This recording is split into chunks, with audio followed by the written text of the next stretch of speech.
as simple as that is, that's what really drives high performance in organizations over a sustained period of time.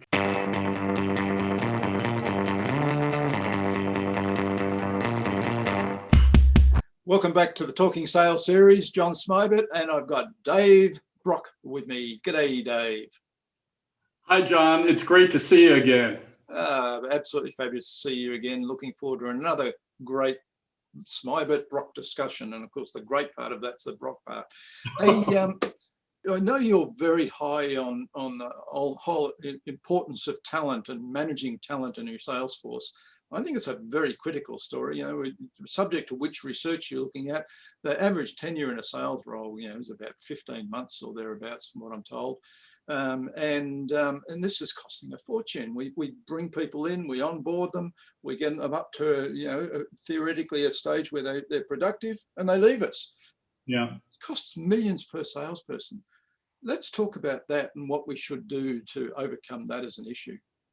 Well, see, John, and you've hit on probably one of the most important issues that most senior managers and most managers don't really understand is that the cost of a salesperson at whatever level, even say an SDR, is millions of dollars. And we, at the same time, we don't recognize that, and we approach talent acquisition, talent development, talent retention in very, very, very poor ways. I've seen people using a sausage machine mentality to the whole thing. It's again like that we were talking about before, building your pipeline and putting too much crap in your pipeline. So we've got a great pipeline and we're pumping stuff out the other end, but yeah, part of it you look at, what if your company were making $1 million capital equipment acquisition? We'd say $1 million capital equipment is a lot of stuff. We've got to get a group of people together.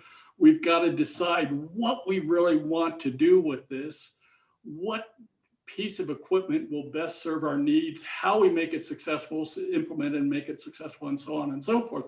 So $1 million piece of capital equipment, we invest all this time in trying to do the right thing, yet we have these salespeople that are worth millions a year, and we hire them because they have chemistry. We have chemistry with them, or they impressed us, or we interviewed so many people and I gotta hire somebody, so I'm just gonna hire this person, and so on and so forth. We need to be approaching talent acquisition, development, and retention with the same rigor that we look at that piece of capital equipment. And also, so we have to know what is it that we're trying to do, and what are the skills, attitudes, competencies, behaviors, experiences that we need for somebody that's optimal in that role, and develop kind of a very, very rich competency model. Too often we just look at what's your past experience and so on and so forth.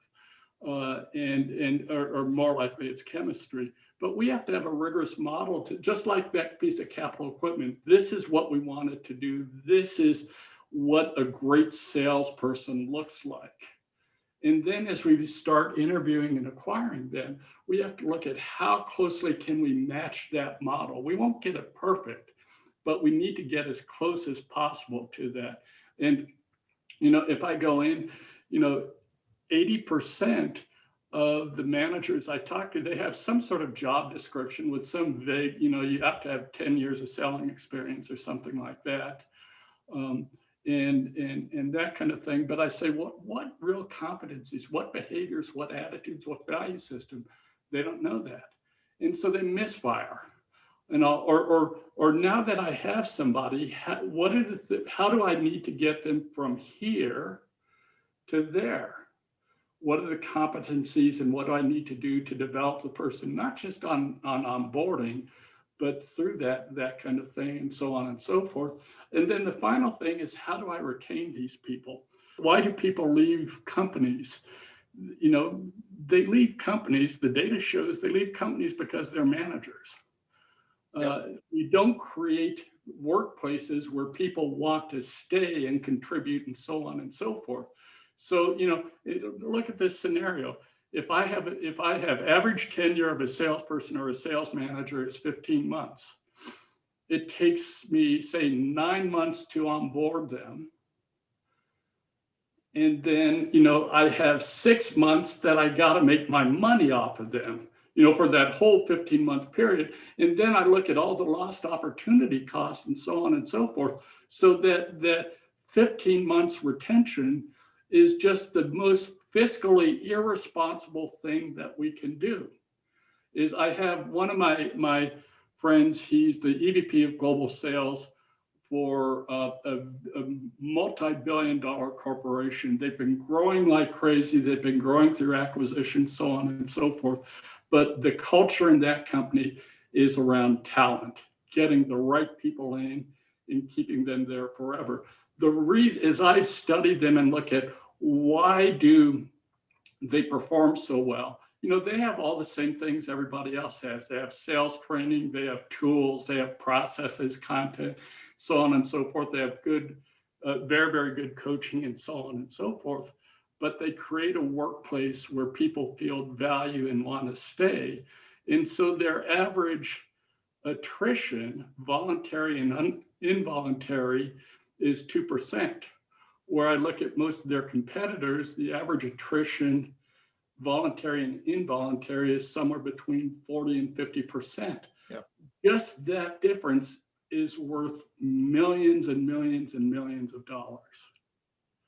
It's worth millions in terms of the investment we put into the people and the infrastructure and everything to support them, but it's also cost us millions in lack of the lost sales. The lost sales, the opportunity cost, all those sorts of things. The way to test this idea out is, say, if you go to anybody and start saying, well, if your company was buying $1 million worth of enterprise software, or they were buying, new manufacturing tools or new things like that cost millions of dollars, how would you do that?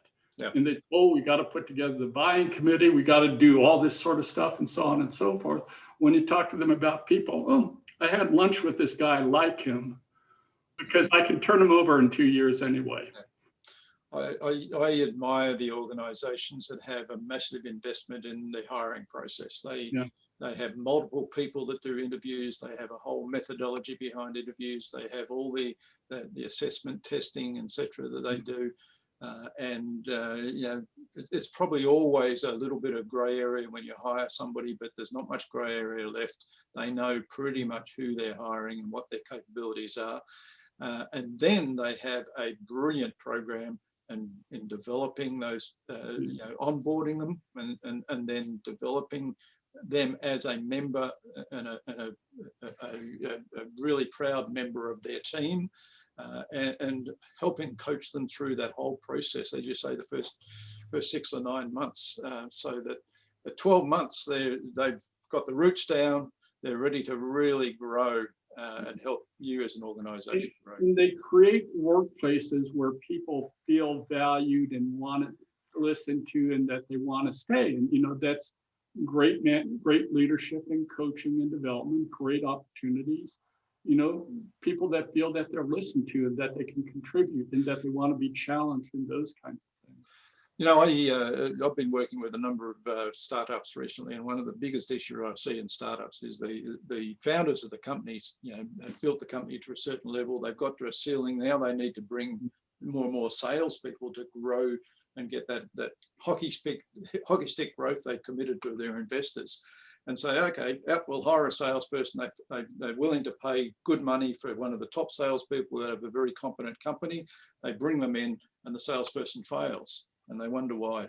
It's everything to do with what you and I are just talking about. It doesn't matter how good the salesperson is, if you can hire the best talent in the world, if you don't have the infrastructure in place, the culture in place, all the tools and et cetera they need, and the support, then they're going to fail. Doesn't matter how good they are as a sales guy. It's interesting.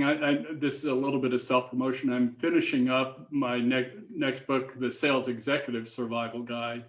And what we wanted to do is find out what's the secret to consistently high-performing sales organizations. And we went into it saying, they have very disciplined execution, they have well-defined sales processes, they really focus on the ideal customer and so on. They have tools, they've all been through all the training and so on. They have managers that coach and so on and so forth. What we suspected, but really discovered, is what really sets these organizations apart consistently year after year is the culture, the values, the leadership, and the talent, the alignment of everybody in that organization buys into that. And that's the primary reason why they're there. And that's, as simple as that is, that's what really drives high performance in organizations over a sustained period of time. Because I look at a high performing organization and I look at a medium performing organization and a low performing organization. They all have the same tools. They all have a CRM system. They all have all these automation tools and all that. They all have processes because they know they have to have processes. They're all buying the same sales training and so on and so forth. So you start saying, well, what makes, and they're, roughly equal in terms of they have great products. They're roughly equal. What makes them so different in the way they perform? And it's those characteristics which are all about creating workplaces that everybody contributes, everybody's aligned, and they're eager to grow together. Hey, Dave, I'm really looking forward to reading that book. When's that one going to be coming out? It should come out in about May, June of this year. Good. Really looking forward to that. It sounds like I'm going to learn a lot, but my listeners also. So good luck with that. Great suggestions there. We could drill down on this subject and spend hours, I'm sure, but for the purpose of today, really appreciate your time and your advice. Thank you. Oh, thanks so much. I learned so much from these conversations as well. So thank you, John. If you got value out of that discussion, you'll get even more value out of the book, The Wentworth Prospect. It's an award-winning book. It's a sales novel. It's a page turner, and it's great for learning more about sales leadership and sales in the B2B world. As one reviewer said, it's sales mastery, delivered in an ingenious, engaging, and hugely entertaining way. Enjoy.